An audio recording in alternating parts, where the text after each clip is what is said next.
झटपट कढईत रस्सा बटाटा भाजी कशी बनवायची हे बघूया. या ठिकाणी कढईमध्ये तेल टाकलेलं होतं, त्यात जिरं, मोहरी, कढीपत्ता टाकून छान कडक फोडणी दिलेली आहे. आता त्यात वरतून आपण एक चिरलेला कांदा टाकलेला आहे. हे मंद आचेवरती सर्व पदार्थ छान कलसवून घ्यायचे आहे 10 मिनिटासाठी. हे छान 10 मिनिटासाठी परतून घेतल्यानंतर आता आपण त्यामध्ये काही मसाले टाकणार आहोत. यापूर्वी पहिले आपण लाल तिखट टाकलेलं आहे. हे लाल तिखट तुम्हाला हवं तसं टाकायचं आहे. तिखट हवी असेल भाजी तर तिखट.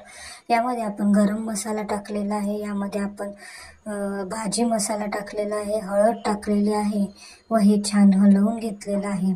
आता आपण त्यामध्ये छान पाणी टाकलेलं होतं थोडंसं. आता त्याला पाणी टाकल्यानंतर 10 मिनिटं शिजल्यानंतर त्यामध्ये आपण बटाटे टाकलेले आहेत.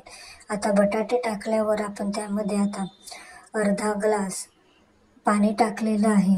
आता हे मंद आचेवरती छान याला आपण 2 ते 3 उकळी काढून घेणार आहोत. आपल्या या भाजीला झाकण ठेवून छान उकळी झाल्यानंतर आपण पाहू शकतो छान आपल्या भाजीला लालसर रंग आलेला आहे व बटाटा आपण बघायचा आहे शिजला आहे का नाही. हा थोडासा कमी शिजलेला आहे, त्यामुळे मी अजून 10 मिनिटं होऊ देणार आहे. तुम्हाला ही माझी रेसिपी कशी वाटली हे मला कमेंट्स बॉक्समध्ये नक्की सांगा. यामध्ये मी वरतून कसुरी मेथी देखील टाकलेली आहे.